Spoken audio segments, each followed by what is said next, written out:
Bu asrın iki çeşit dalaleti var.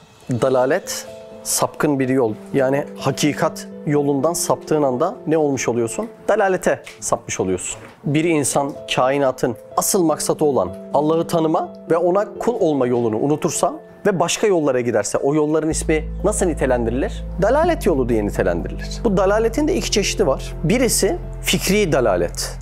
Direkt inkarcılık yolu oluyor.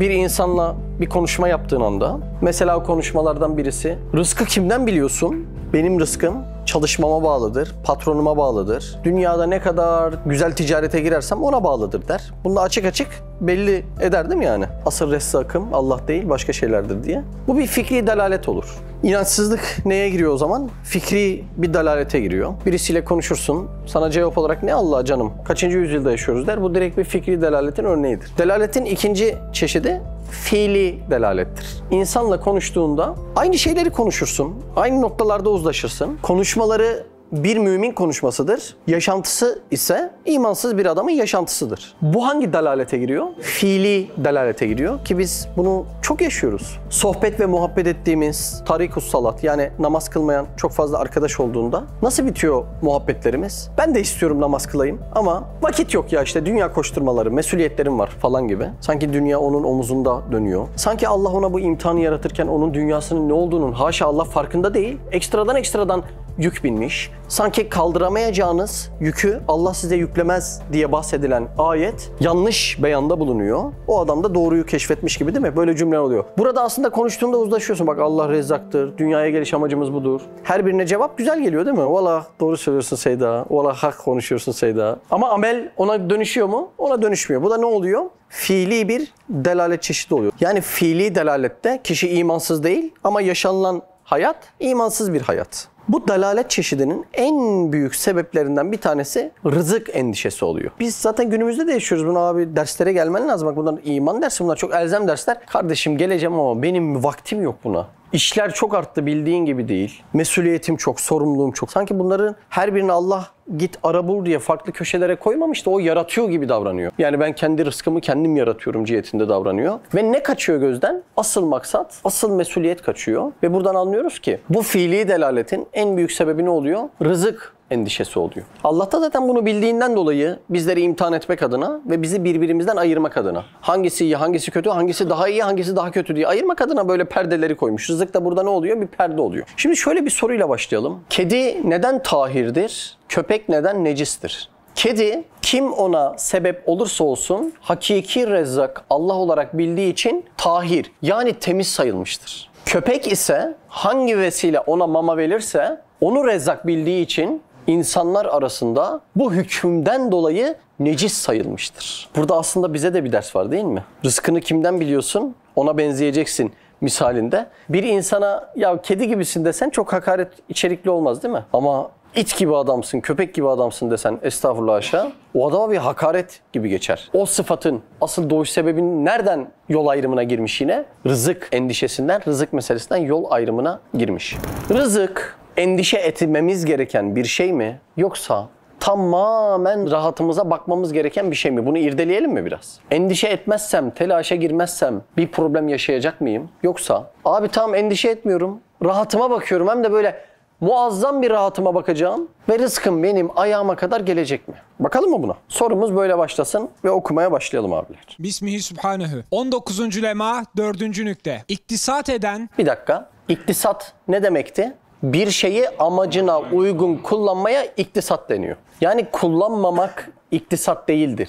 Bir şeyi amacına uygun kullanmak iktisattır. Midenin amacı da az yemek girip o giren az yemekle yemeğin çeşidini değil, mün'imi hakikiyi, nimeti gerçek vereni tanımak olduğundan dolayı mideye az yemek girmesi iktisattır. Devam edelim. İktisat eden maişetçe aile belasını çekmez. Mealinde la ye'ulü menig tesad hadisi şerifi sırrıyla iktisat eden maişetçe aile zahmet ve meşakkatini çok çekmez. Evet. Burada meseleyi anlıyorsunuz değil mi? Bu aileyi biraz bizim genişletmemiz lazım. Evli olanlar zaten bu aile kavramını anlar. Evli olmayanlar üniversitede geçimlerini de düşünebilir. Burada aile noktasında orada da bir ev geçindiriyorlar. Bir üniversite evi oluyordur. Ya da her insanın kendi hayatına mahsus ihtiyaçları var. Bu ihtiyaçlar gözünüzde büyüyebilir. Mesela bir gün bir arkadaşla konuşmuştuk. Bir dönem bir dışarıda çalışmıştı da sonra gelip demişti abi dışarıda çalışıyorum. Para da kazanıyorum. Yani eskiden cebimde olan paranın çok mislini kazanıyorum. Ama hem param yetmiyor hem de çok borcum arttı. Hatta kod örneği de vermişti. Abi o kadar çok kod alma ihtiyacı hissettim. İhtiyacım açıldı ki artık bunlara para yetiştiremiyorum demişti. İktisat elden gidince o bela çekme noktasını kendi hususi hayatlarımızda düşünmemiz gerekir. Devam edelim. Evet, iktisat kat'i bir sebebi bereket ve medarı hüsnü maişet olduğuna o kadar kat'i deliller var ki haddü hesaba gelmez. Evet. Hüsnü maişet ne oluyor? Maişet geçim. Hüsn neydi?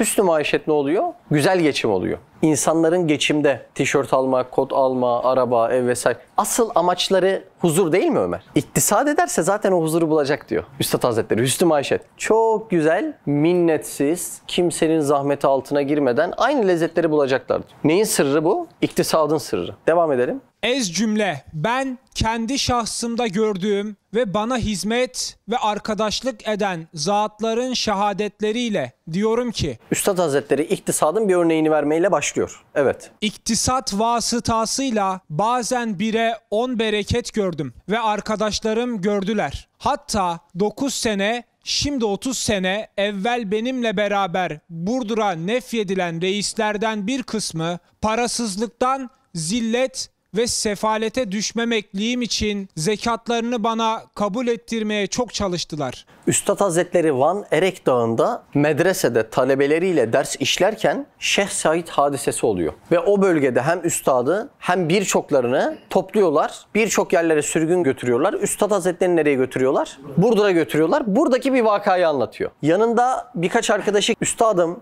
sana zekat vermek istiyoruz. Sen yeter ki işini gücünü yap diye üstada zekat uzatıyorlar. Üstad alıyor mu zekatı? Hayır, almıyorum diyor. O zaman onların durumları çok iyi. Üstadın durumları da iyi değil. Bakalım bu sahne neye dönüşecek? Devam. O zengin reislere dedim. Gerçi param pek azdır. Fakat iktisadım var. Kanaate alışmışım. Ben sizden daha zenginim. Mükerrer ve musrırane tekliflerini reddettim. Bak üstad gerçekten iktisatta zenginlik bulmuş. Buradaki gerçekliği bir kalbimizin alması lazım. Üstadın birinin boyundurluğuna, minnetine girmeden ki ben kalbimde bir parça bunu hissediyorum. O minnete girmek kadar ağır, zahmetli bir şey yok. Baklavayı diken etiyor minnete girmek. Üstad Hazretleri o minnete girmeden duyduğu lezzeti hiçbir insan mal varlığı ile elde edemez. Onun verdiği lezzetin bir de kuvveti var. İktisadın lezzetinde bir şey saklı. Ney bu? Kuvvet saklı. Ne kuvveti? İhtiyacım yok. İstemiyorum. Hayır lütfen. Ben böyle iyiyim. İnsanlar bu asırda iyiliklerini insanlara çok pahalıya satarlar. Bunu bildiğinden dolayı Üstad Hazretleri insanların şahsına dair ikram ve iyiliklerini istemiyor. Minnet altında da kalmıyor. Bir söz söyleyeceği zaman, bir tavırda bulunması gerektiği zaman onu da sadece Allah için yapabiliyor. Niye? Bir bağı yok insanlarla. Minnet bağı yok.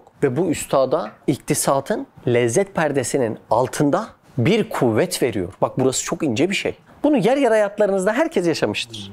O verdiği kuvvetten ötürü mükerrer, tekrarlar, defalarca söylenmesine ya lütfen al, lütfen al. Mısırrane, ısrar edilmesine rağmen hayır asla ben böyleyim diyor. Efendimiz Aleyhisselam hicretin 6. yılında Hudeybiye Barış Anlaşması imzalandığında orada bir fırsat buluyor. Yahudilerle Kurayz oğulları ve Nadir oğulları hem onlarla ilgili planları var, onları gerçekleştirmeye çalışıyor. Hem de mektuplar yazıyor Kisralara, yöneticilere, imparatorlara, sultanlara, krallara her birisine elçiyle birlikte davet gönderiyor. İslam hak dindir, buna lakayt kalmayın, bu dine girin diye her birine kendine uygun. Ayrı mektup yazılıyor, öyle bir mektubun çıktısı herkese değil, düğün davetiyesi gibi düşünmeyin ya. Her birisine de hususi elçiler gönderiyor sahabe efendilerimiz. Ya orada çok ince bir mesele var. Ben okuyup anladığımdan şunu çıkardım. Gönderdiği elçilerde bir ortak özellik var. Ne biliyor musunuz? Özgüven var elçilerde. Bu özgüven yanlış anlaşılmasın. Modern psikolojideki özgüveni kastetmiyorum. Allah'la bağlantısı kuvvetli olduğundan dolayı kendi varlığına güvenmeyi kastediyorum. Tamamen Allah'a dayalı bir güvene ben özgüven diyorum. Allah'tan kopmuş bir varlığın özü bende olmayacağından onun özünün güveni de olmaz benim kanaatimde. Gönderdiği sahabe efendilerimizin her birinin rabıtası Allah'la çok kuvvetli olduğundan bir özgüvenleri var. Biraz özgüveni açayım.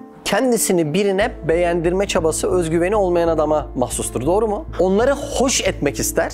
Bunun için ya gerçek dışı meseleler anlatır, ya o ortamda çok tatlı, sevimli gözükmeye çalışır ki dikkatleri üstüne çeksin. Neden? Özünde güven olmadığı için özünü tam hissetmek istiyor. Ben bunu Allah'la kurduğum iletişimde sağlayamazsam Sinan'ın bana "Mehmet abi çok güzel bir adamsın" demesi benim o günümü güzel geçirebilir ancak. Ancak özgüveni olmayan bir insan etrafın alkışlarına kendini iyi hisseder. Ya da öyle bir giyinir, öyle bir bakımlı olur ki, giyinmeyi sadece bununla düşünmeyin. Bu olur, aracı olur, evi olur, her şey olur. Her böyle giyinen böyle değildir, yanlış da anlaşılmasın. Ama sürekli şunu yapar: arabam ve ben, amcam oğlu ve ben, kıyafetim ve ben. Neden bunu yapar? Ben varlığımla sizin gözünüzde bir değer elde edemedim. Bari benim arabalarımla, kıyafetlerimle, çevremle görün ve bana bir değer verin. Ben de kendimi iyi hissedeyim. Doğru mu mesaj? Sahabe efendilerimiz elçi olarak o sultanlara, hükümdarlara, kisralara gittiğinde birçoğunun üzerinde bir çul var. Ama nasıllar biliyor musun? Sanki kendileri altın, ki altından, mücevherattan, zebercetten bile daha kıymetliler zaten varlıkları. Sahabe efendilerimiz içeri girdiklerinde onların ne duvar döşemelerine bakıyorlar, ne ihtişamlı saraylarına bakıyorlar, ne halıların dekorlarına bakıyorlar. Çünkü onlar kendilerini öyle aleme kabul ettirebiliyor ancak. Bir efendimiz gibi yüzünde hasır izi olan hükümdar yok yani.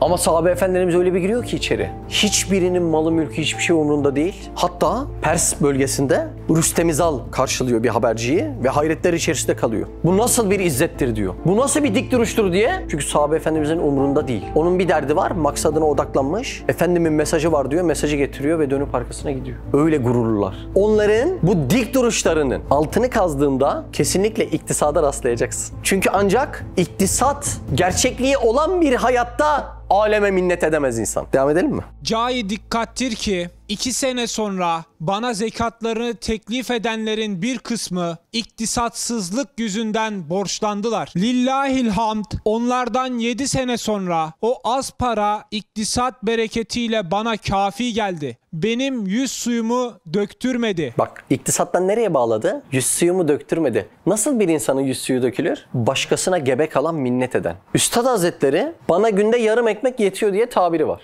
Yani neyle geçiniyor günde? Yarım ekmek. Günde yarım ekmekle geçinen bir insan aleme dönüp minnet etmez. Hatta o yarım ekmekten yer yer 4 kedi misafir geliyor. Onlara da bir ziyafet çekiyor. Doğru mu? Allah Allah. Sen bir kapıya gitsen, ya lütfen bana şunu verin desen, boyunu da eksen ne olur? Yüz suyu döktü derler değil mi? Devam. Beni halklara arz-ı hacete mecbur etmedi. Zaten bu halde birine Allah kimseye minnet ettirmez. Ettirmemiş, ettirmeyecektir de.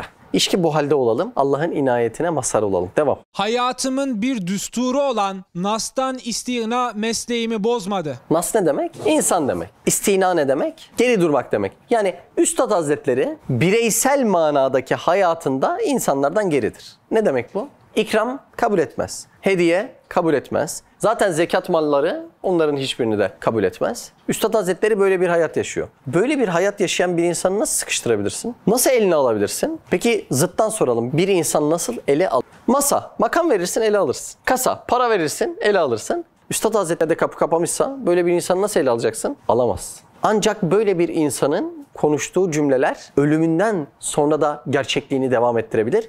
Çünkü anın konjüktürüne göre konuşmaz, Kur'an'ın elmas düsturlarına göre ancak konuşur. O yüzden okuyup şaşırıyoruz. Ya bu cümleler hala nasıl böyle taze? Sanki beni tanıyor gibi bana yazmış diyoruz değil mi Risale-i okuduğumuz? Sebebi burada işte. Minnetsiz bir elden çıkmış bu cümleler. Devam. Evet, iktisat etmeyen zillete ve manen dilenciliğe ve sefalete düşmeye namzettir. Farkında mısınız? İktisatı hep aynı şeyle bağlıyor. Zillete bağlıyor, minnete bağlıyor, manen dilenciliğe bağlıyor. Birazdan rüşvete kadar gidecek bağlamları. Devam. Bu zamanda israfata medar olacak para çok pahalıdır. Çok ilginç bir cümle. İsraf etmek istiyor musun? Evet, çünkü çok pahalı ya. O paraya normal şartlarda güç yeter mi? Yetmez. O zaman normal şartların dışına çıkmamız lazım. Haramlara. Devam. Mukabilinde bazen haysiyet, namus, rüşvet alınıyor. Çok tehlikeli. Senin israfı merkeze koymuş bir hayatın var. Seni kullanmak isteyenler, kullanmayı geniş düşünün yani, parça parça kullanma bile olur. Yani bana sorarsanız büyük bir fabrikanın sahibiyle o fabrikadaki çalışan, belki çay dağıtan bir abimizin diyaloğu bile İslam dairesinde kalması lazım. O ben patronum zannıyla, öbürü de ben muhtacım düşüncesiyle kendini ezdirip, hakaretler içerisinde kalıp o insanın azizliğine zarar verdiriyorsa burada neyi görüyorsunuz? Burada bile bu düsturları görme şansımız var. Olayı başka bir mecraya taşıyalım. Piyasada iş yapan ekser insanlar israfa çok alışmış durumdalardır. İsraf onlar için zarurettir. Yazlıklarım, kışlıklarım, bilmem kaç tane kıyafetim, şunlarım bunlarım hepsi olmazsa olmazlarımdır. Bu yüzden de çoğu zaman ya vallahi şu gördüğümüzden geri düşürmesin derler. Niye? Sahabe efendilerimiz boşuna mı icat etti? Gördüklerinden geri düşmediler mi? Birçoğu Mekke'de Kureyş'in en önde gelen ailelerinin çocuklarıydı. Sen onlardan ne üstünlüğün var ki sen böyle bir şey istiyorsun? Buradaki bu duada bir abeslik yok Halis. İnsan böyle bir dua edebilir. Abeslik nerede biliyor musun? Allah'ım zaten 2 kuruş kulluğum var. Gördüğümden geri koyarsan o kulluğumu da vermem sana. Tavır bunlar, hareket bunlar. Az önce biz fiili delalet konuşmadık mı? Ben de onu anlatıyorum size. Cümleler hep dilden dökülmek zorunda değil. Amellerden de dökülür. Ben size dilimle gönlünüzü kırabilecek bir şey yapabilir miyim? Amelimle yapabilir miyim? Ne farkı var? Belki biriniz dersiniz ki amelin dilinden daha çok ağrıma gitti dersiniz. Öyle bir üslupta bulunurum size. Demez misiniz? Dersiniz. Allah Azze ve Celle de öyle diyor. Fiili delalette bulunan öyle bir durum oluyor ki. Sanki sahabe efendilerimiz o kadar hayatı, mücadeleyi hiç bize örnek olsun diye yaşamamışlar, boşa yaşamışlar. Böyle insanlar hem maddi belli başlı şeyleri elde edebilmek için hem de prestijlerini kaybetmemek için. Bu çok önemli bir kelime, prestij. Tapmak demek. Prestijlerini kaybetmemek için. Gittiği lokantada garsonlarına hürmet etmesi, gittiği iş yerinde bir tanıdığının her zaman olması, birinin seni sevdiğinden hürmet etmesi kötü değildir. Birinin seni tanıyıp bir yerde sana yardımcı olması da kötü değildir. Bunların beklentisine girdiğinden bu bataklığa düşmek kötüdür. Bunlar beklenilmez. Allah yaratırsa yaratır. İnsanlar bu durumları ve özellikle prestijlerini kaybetmemek için yani 10 kişi, 20 kişi etrafındakiler ona makamından, mal varlığından dolayı hürmet göstersin diye 100 kişinin karşısında abim şu işimi de çözsen diye böyle 100 suyu döküyorlar. Ya böyle oluyor gerçekten. Ne kadar üzücü bir şey. Ne kadar üzücü bir şey.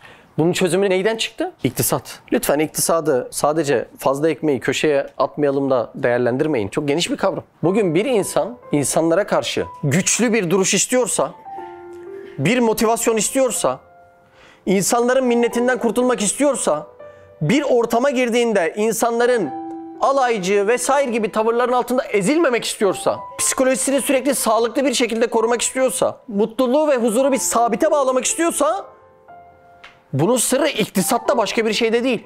İktisadı elde etmemiş bir insan bunları asla sağlayamaz.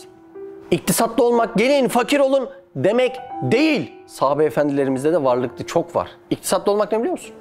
Elinde olsa bile onun bir araç olduğunun, Allah istediği zaman verip istediği zaman alabileceğinin ve onun güdümünde olmamanın adıdır iktisat. Olduğunda, yeri geldiğinde ceketini bile satıp Allah için mücadeleye devam edebilmektir iktisat. Anladın mı demek istediğim? Var elimde. Şirketlerim var, çalışan arkadaşlar var, şunlar bunlar var. Gün geldiğinde bir ceketin satana kadar yine Allah yolunda mücadele edebilecek misin? Örneği var bunların. Olmaz mı ya? Hazreti Ebubekir Efendimiz yok mu? Hazreti Osman Efendimiz yok mu? Abdurrahman bin Avf yok mu? Daha niceleri var yani. Bu örnekler boşa değil. Devam. Bazen mukaddesat-ı diniye mukabil alınıyor. Sonra menhus bir para veriliyor. Menhus, lanetli, pis. Demek manevi 100 lira zarar ile maddi 100 paralık bir mal alınır. Eğer iktisat edip hacat-ı zarureye iktisar ve ihtisar ve hasretse... Hasır böyle toplama gibi bir manası var tek yerde. Hasr-ı nazar derler ya, nazarı tek yerde toplama, daraltma. Devam edelim. Bismillahirrahmanirrahim. İnnallâhe huver-razzagu zulguvvetil metin. Sırrıyla ve mâ min dabbetin fil arzi illa alallâhi rizguhâ.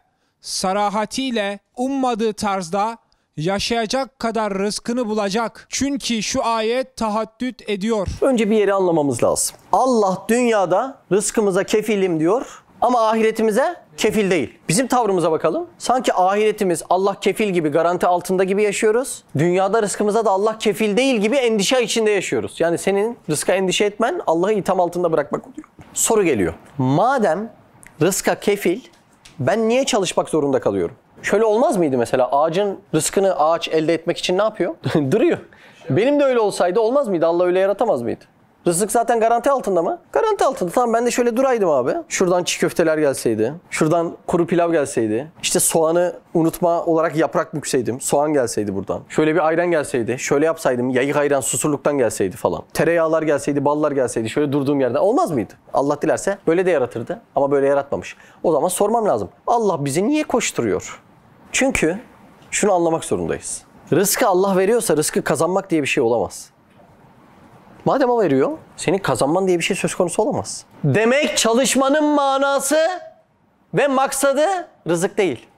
Başka bir şey var. Nedir o? İnsanı ataletten kurtarmak.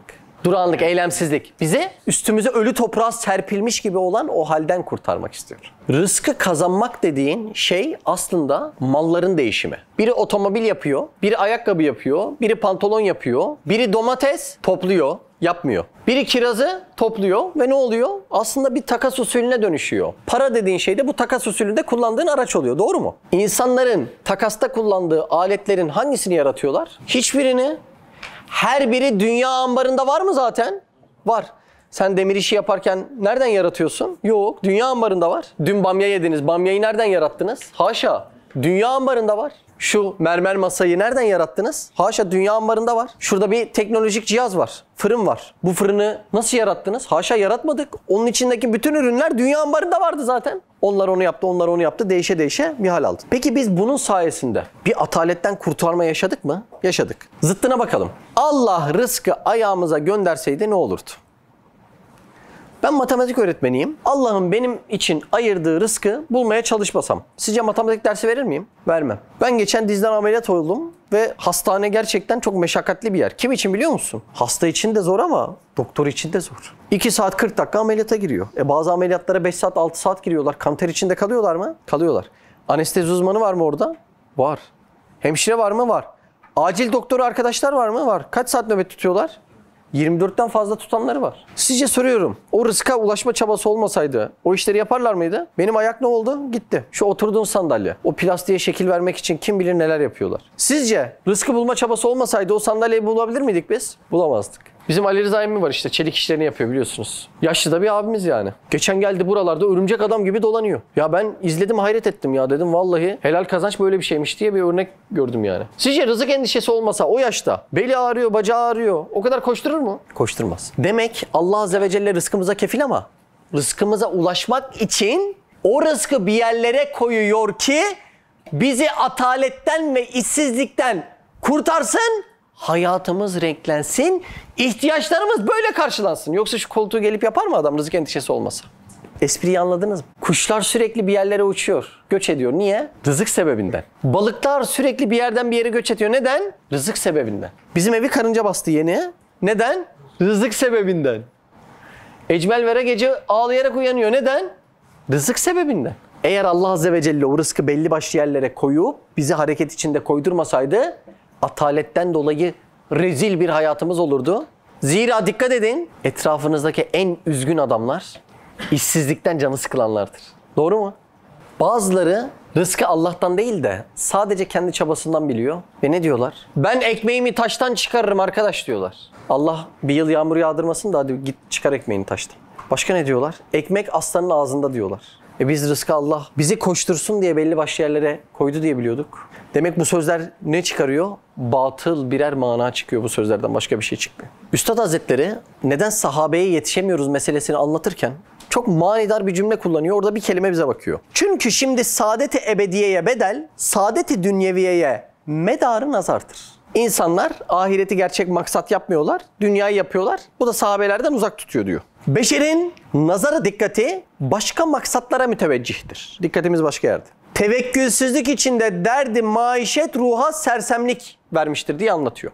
Yakaladınız mı kelimeyi? Yakaladınız. Ne o kelime? Tevekküllü bir derdi maişet varmış sahabe efendilerimizde. Sahabe efendilerimiz rızıkları peşinde koşmamışlar mı? Koşmuşlar. Mekke'de daha çok ticaret yapmamışlar mı? Yapmışlar. Medine'de daha çok tarımcılık yapmamışlar mı? Hatta tarımla ticareti birleştiriyor, yapmışlar. Ama farkımız ne biliyor musun? Onlar tevekkül içinde yapmış, biz tevekkülsüzlük içinde. Mekke'de o kadar ticaretle kazandıkları malları, evleri var. Efendimiz Aleyhisselam demiş haydi hicrete. Hayır demişler mi? Dememişler. Bu tevekküllü derdi maişet bu işte. Efendimizin katıldığı son gazve, Tebük seferi. Kimi 40 bin diyor, kimi 30 bin diyor. Sahabe efendimiz sefere gidecekler. Kime karşı? Bizans'a karşı. Gassan'a karşı. Orada ne oluyor? Sahabe efendimiz geliyor. Ya Resulallah, hurma toplayacağız. Hurma toplamanın yılı. Bir de o hurma öyle basit düşünme. Toplayacak, bir yıl geçirecek onunla. Bize bir hafta müsaade et. Bir hafta sonra sefere çıkalım. Efendimiz ne diyor? Hayır, hayır diyor. Geleceksiniz diyor. Geliyorlar mı? Tabii geliyorlar. Niye? Çünkü tevekküllü bir geçim dertleri var. Bizi onlardan ayıran ne? Tevekkülsüz bir geçim derdi.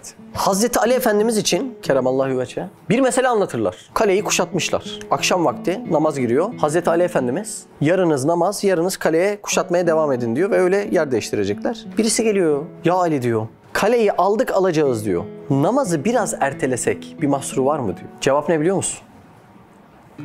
Uğruna savaştığınız değerleri ihmal ederek kazanmanın hiçbir anlamı yoktur diyor. Hazreti Ali Efendimiz neyin hukuku için savaşıyor orada? Namazın hukuku için. O yüzden namazı asla terk etmiyor.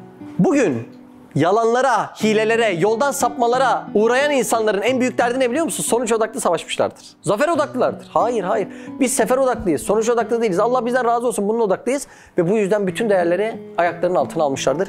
Maalesef. Devam. Evet, rızk ikidir. Biri hakiki rızıktır ki onunla yaşayacak. Bu ayetin hükmü ile o rızık taahhüdü Rabbani altındadır. Senin zaruretini sağlayacak hakiki rızkın garanti altında mı? Evet. Baban tarafından mı? Evet. Amcam tarafından, şirket tarafından, Allah tarafından. O hakiki rızıktan bir manada bizim beden elbisemizdeki yağ tabakasıdır. Bilginiz olsun. Siz her acıktığınızda saniye saniyesine yemek yiyebiliyor musunuz? Nereden yiyorsun o zaman? Yağ tabakanın rızkından yiyorsun. Devam. Beşerin sui ihtiyarı karışmazsa o zaruri rızkı herhalde bulabilir. Ben bunu da istiyorum, karışmazsa problem yok. Devam. Ne dinini, ne namusunu, ne izzetini feda etmeye mecbur olmaz. Konunun yine nereye geldi? Gene o insanlığın izzetini feda etmeye geldik. Minnete geldi yine konu. Daha zoru nedir? Etraftaki insanların dilleriyle uğraşmak. Şu an insanlar ne diyor? Kardeşim faiz oranları düştü, girip bir şeyler alsana kendine. Ben faize girmiyorum dediğinde girmiyor musun? Bu nazarla bakmıyorlar mı? Bakıyorlar. O yüzden ahir zamandayız. Ahir zamanın ne olduğunu anla. Her şey yön değiştirmiş. Hayret verici bir durum. Ey gidi ahir zaman. Daha nelere gebesin. Devam. İkincisi rızkı mecazidir ki sui istimalat ve hacat-ı gayr zaruriye, hacat-ı zaruriye hükmüne geçip senin gerçekte ihtiyacın olmayan şeyleri sana ihtiyacın varmış gibi hissettiriyor. Ben onlarsız yapamam dedirtiyor. Devam. Görenek belasıyla tiryaki olup onlar nasıl sana gerçekten ihtiyaçmış gibi hissettiriliyor? Görenek belasıyla, etraftan göre. Allah'ı görmeye, Allah'ı görmeye. Efendimiz'i görmeye, sahabeleri görmeye. Komşunu onların yerine koyuyorsun. Onda var, bende de olması lazım. Ama onlar almış, ben nasıl almayayım? Ah, ne yuvalar yıkılıyor bir bilseniz böyle. Devam. Terk edemiyor. İşte bu rızık taahhüd-ü Rabbani altında olmadığı için bu rızkı tahsil etmek hususan bu zamanda çok pahalıdır. Allah bunu rızkı garanti ediyor mu? Etmiyor. O yüzden çok pahalı. Niye? Allah'tan değil de insanlardan satın aldığın her şeyin bedelini çok pahalı ödeyeceksin. O yüzden pahalı. Minnete gireceksin. Manevi değerlerini satacaksın orada. O yüzden çok pahalı bir şey bunları satmak. Allah öyle mi? Haşa. Karşılıksız veriyor. Meccanen veriyor. Allah. Karşılıksız var mı başka veren? Senin ihtiyacını suistimal etmeden kullanabilecek Allah'tan başka kim var? Kimse yok. O yüzden çok pahalı, anladın mı? Devam. Başta izzetini feda edip Ah. İzzet gidince sen de öl be. Devam. zilleti kabul etmek, bazen alçak insanların ayaklarını öpmek kadar manen bir dilencilik vaziyetine düşmek, bazen hayat-ı ebediyesinin nuru olan mukaddesat-ı diniyesini feda etmek suretiyle o bereketsiz, menhus malı alır. Bunun bir veçesine biliyor musun? Rüşvet.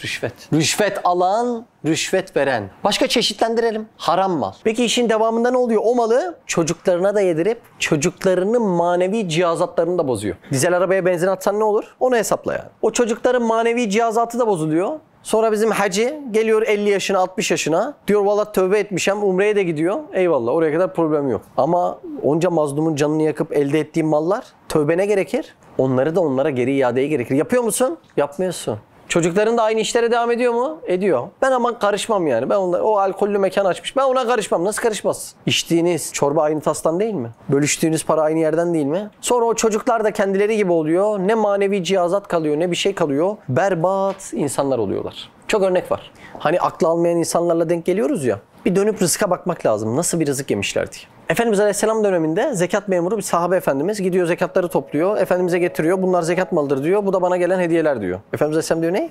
Bu zekat malı. Bu da bana gelen hediye. Ne? Ya Resulallah bunlar zekat malı. Bunlar da bana gelen hediyeler. Cevaba bakar mısın? Anayın evinde otursaydın da sana o hediyeleri verecekler miydi? Hayır, vermeyeceklerdi. O yüzden o hediyeler senin hakkın değil. İslam seni şereflendirip zekat memuru etmiş. Onlar o. O yüzden senin hakkın değil. Devam. Hem bu fakr-ı zaruret zamanında aç ve muhtaç olanların elemlerinden ehli vicdana dikkati cinsiye vasıtasıyla gelen teellüm, o gayrimeşru bir surette kazandığı parayla aldığı lezzeti vicdanı varsa acılaştırıyor. Vicdanı olanlar haram yiyince azap duyabilirler. Bu asır onun da az olduğu bir asır. Devam. Böyle acayip bir zamanda şüpheli mallarda zaruret derecesinde iktifa etmek lazımdır. Çünkü Ez-zarurete tugadderu bi gadriha. Zaruretler zaruret miktarınca sınırlandırılır. sırrıyla haram maldan mecburiyetle zaruret derecesini alabilir. Fazlasını alamaz. Evet, muzdar adam murdar etten tok oluncaya kadar yemez. Değil mi? Bir insan çöle düştü. Sadece domuz eti var. Doyana kadar yiyebilir mi? Hayır. Zaruret derecesinde yiyebilir. Ne diyor ona? Tok oluncaya kadar yiyemez. Ölmeyecek kadar yiyebilir. Değil mi? Bunun hükmünü anlatıyor Üstad Hazretleri. Devam. Belki ölmeyecek kadar yiyebilir. Hem 100 aç adamın huzurunda kemali lezzet ile fazla yenilmez. Burada da başka bir şey söylüyor. 100 tane aç adam varsa ki etrafımızda çok ihtiyacı olan insanlar var. Onların gözünün önünde fazla yenilmez diyor. Devam. İktisat sebebi izzet ve kemal olduğuna delalet eden bir vaka. Hayda. Hayda. Kim bu? Hatem-i Tayyi. Hazır mısınız? Müslümanlar hicretin 9. yılında Yemen taraflarına ordu gönderecek kadar kuvvetlendiler. Hatem-i Tayyi de hicretin 8. yılında ölüyor. Kabilenin başına kim geçiyor? Oğlu Adi bin Hatem geçiyor. Adi. Nereliler? İranlılar. Efendimiz Aleyhisselam 150 kişiyle Hazreti Ali'ye gönderiyor oraya tebliğ et diye. Tabi Adi bin Hatem bunu duyunca kaçıyor. Malları alıp bacısı, kız kardeşi de arkada kalıyor o kaçınca. Hatem'in kızı Seffane. O arkada kalıyor. Esirler arasında getiriyorlar Seffane'yi. Daha sonra Efendimiz Aleyhisselam'ı görüyor. Efendimiz Aleyhisselam'a sesleniyor. Ben diyor filanın kızıyım diyor. Hatem-i Tayyi'nin kızıyım diyor. Hatem-i Tayyi bölgede cömertliğiyle meşhur bir adam. Üstad da o cömertlik örneğini verecek. Cömertliğiyle o kadar meşhur ki ve Efendimiz Aleyhisselam cömert insanlara muazzam bir iltifat ediyor. Bildiğin gibi değil. Birazdan hadisleri okuyacağım. Aklınız gidecek. Senin baban İslam'ın telkin ettiği faziletlerle süslü bir adamdı diyor. Yani cömertlikle süslü bir adamdı diyor Hatem-i Tayyi için. Ve kızı Seffane'yi ikramlar vererek geri gönderiyor. Hicretin 9. yılı oluyor. Hicretin 9. yılına heyetler yılı da deniyor. Hatırlar mısınız Efendimiz Aleyhisselam'ın ilk 6 yılında 100 küsür insan iman etmişti ancak. Hicretin 9. yılı yani 13 yıl Mekke dönemi, 10 yıl Medine demiştik. Onun da 9 yıl dönemi ne oluyor 13 artı 9? 22 yıl. Efendimizin peygamberliğinin İslam'ın 22. yılında gelip 5.000'er, 10.000'er iman ediyorlar. O yüzden heyetler yılı deniyor. Hani ahir zamana da müjde var mı? Fevç İslam'a girecekler diye örneği var işte. Ümidini hiç yitirme. Binler girecekler İslam'a. Binler böyle. Orada da heyetler yılı deniyor, geliyor. Tay kabilesi geliyor. Kim oluyor Tay kabilesi? İşte Adi bin Hatem. Hatem-i Tayyi'nin oğlu. Adi bin Hatem geliyor. Babası tekrar söyleyeyim cömertliğiyle meşhur bir adam. Bununla ilgili birkaç hadis okumak istiyorum. Efendimiz cömertliği çok seviyor. Cahil bir cömert, alim bir cimriden Allah'a daha sevimlidir. Bak çok var. Cömertlikle ilgili hadisleri duyduğunuzda şaşırırsınız. Devam ediyorum. Başka bir hadis. Cömert kimsenin yanlışlarını görmezden gelin. Zira Allah her kaydığında onu elinden tutup kaldırır. Bak çok ilginç ha. Yeni bir hadis okuyorum. Cimrilikle iman bir kulun kalbinde asla birlikte bulunmaz. Asla diye de kelime var. Tebük seferinde Efendimiz açıktan infak istiyor. Kimler vermiyor? Düşün kimler vermiyor. İnfak ve nifak aynı kökten. Nefeka değil mi? Biri infak ederse kalbindeki nifakı tamir ediyor demektir. Verin bol ver. Ama kim için? Allah için ver. Talebe misin? 3 lira mı var? Yine o bir teresini infak et ya. İnfak et. Kalbindeki hastalıklar düzelsin. Son hadisi okuyorum. Cimri çok ibadet etse de cennete girmez. Cömert çok günah işlese de cehenneme girmez. Hadis. Çok ilginç. Efendimiz Aleyhisselam Hatem-i Tayyi'nin namı cömertlikle müsemma ya. O yüzden çok seviyor Efendimiz Aleyhisselam cömertleri. O yüzden oğlu Adi bin Hatem heyetler yılında yanındaki kafileyle birlikte Efendimiz Aleyhisselam'ın yanına geldiğinde ne için gelecek? İman etmek için gelecek. Yanına geldiğinde Efendimiz Aleyhisselam ona da o hürmeti gösteriyor. Ardından ona Bir ayet söylüyor. Adiye, Adi bin Hatem. Onlar İranlılar ama Hristiyanlar bu arada. Zaten Hatemi Tayi de Hristiyan olarak vefat ediyor. Ona bir ayet söylüyor. Tevbe suresi 31. ayeti okuyor Efendimiz. Ayet şunu diyor. Onlar Allah'tan başka bilginlerini ve rahiplerini de kendilerine Rab edindiler diyor. Adi bin Hatem diyor ki ya Muhammed diyor aleyhissalatü vesselam. Biz diyor rahiplerimizi yani ruhban sınıfını öyle Rab falan edinmedik diyor. Efendimiz diyor ki ya Adi diyor Allah'ın hükümleri ortadayken sizin din adamlarınız bir hüküm söylediğinde din adamlarınızın hükmünü ondan üstün tutmuyor musunuz diyor. Tutuyoruz diyor. İşte bu Rab edinmektir diyor. Bizim asrımızda bir hastalık bu Ömer. Rab edinmeyi bir putun karşısında tapmak zannediyoruz. Hayır. Rab demek, terbiye eden demek, bizim anlayacağımız tabiri söyleyeyim şimdi. Hayatını şekillendiren senin Rabbindir. Ben hayatımı İslam'a göre yönlendiriyorum arkadaş. Tamam senin Rabbin belli Allah. Ben hayatımı şirketimin geleceğine göre şekillendiririm. Her şeyi bu doğrultuda yaparım. Senin Rabbin şirketim. Ben hayatımı ailemin, sülalemin, kavmin geleceği için adıyorum. Tamam senin Rabbin ailen, kavmin, sülalen. Efendimiz Aleyhisselam Adi'ye bunun dersini veriyor. Rab demek illa putçuluk demek değildir. Senin hayatını kim şekillendiriyorsa o senin Rabbindir diyor. Ardından iman ediyorlar.